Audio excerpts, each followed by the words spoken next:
Andretti has some contact and gets spun around in turn 3. The caution is out with 3 laps to go. Poor Marco's car's falling apart too. That is a darn shame. He was an innocent victim of that last crash as well. So after the last wreck, that nose piece you see had been knocked loose, and then the last, before he spun in turn 3, in turn 1, his car bottomed out heavily and had a big shower of sparks. Like, you see the right front there sparking? Like something came loose under the car. And then when he tried to turn down into the corner, when you go through an accident like he just went through, there's a low chance that other things aren't severely damaged as well.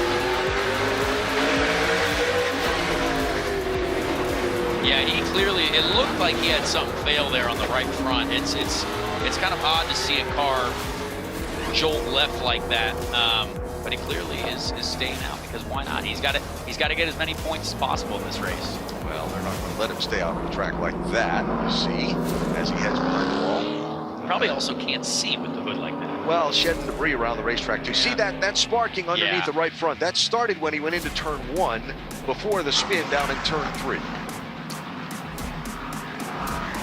So that's too bad. I don't think that'll buff out. No. Not 3 laps. No, sir. Boy, the field's really thinned out a little bit here. The herd has thinned, for sure. And, wow, I'm sure Kyle Busch hates life right now, as it's basically a green-white checker type situation.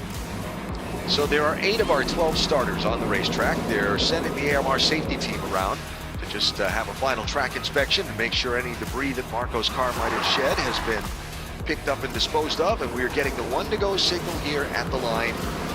So we have 3 laps to go in our main event.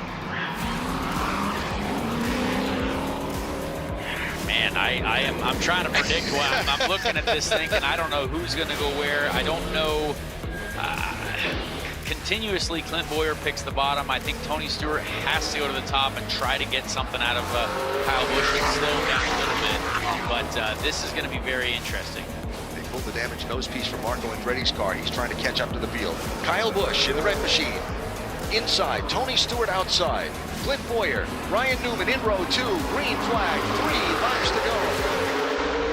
Great start from Tony Stewart. He's got to stay to the outside of Kyle here to have any chance of competing with him in a turn 3.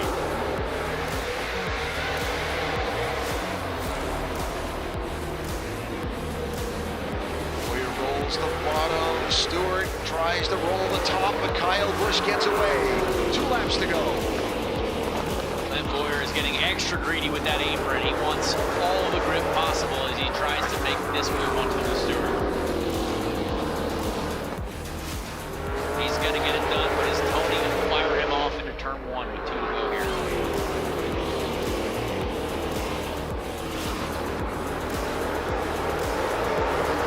Smooth sailing for Kyle Busch. Well, he is happy as can be. He has gotten away, and he'll see the white flag here. 1 lap to go for Kyle Busch. Farther back, Keselowski and Newman in a fight. That's for 4th place, with Keselowski trying to continue to recover the lost ground. But off of turn number 4 will come Kyle Busch in his first try.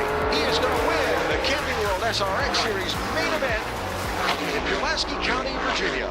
Fantastic race. Honestly, Kyle did everything he needed to do. He learned in the heat race. How did you see your car really start to kind of get into a groove there towards the latter part of the race? Yeah, no, we were really fast. The heat races weren't great, but we worked on the car to make it a little bit better for me, to get it to where I had a better feel.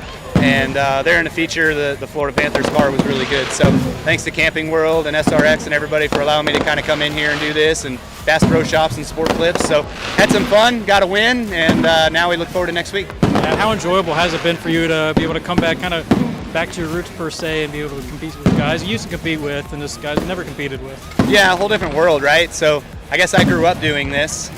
They probably didn't really grow up doing this and had a different form of how they grew up racing, but it's nice to kind of show that I guess I still have it. I can do it. I'm pretty good, pretty fast, and just had some fun, so that's what it's all about. All right, we got Kyle Busch, race winner. First off, how hard did you have to work for this victory tonight? A little harder than I wanted. There are a couple times the guys were kind of trying to get to the bottom and really hacking across and turning down. So been up the right front of the race car just a little bit, but fortunately no harm, no foul. I saw Bowyer started running lower than anybody. Were you kind of worried at all that that line might catch you and thought, you know, maybe you should change your line at all? Or? I thought about it a little bit, yeah, but you know, where I was running, I felt really good about where I was running, and so I tried going down there a couple times, and it really didn't work for me in the heat, and so I just kind of avoided it there in the feature.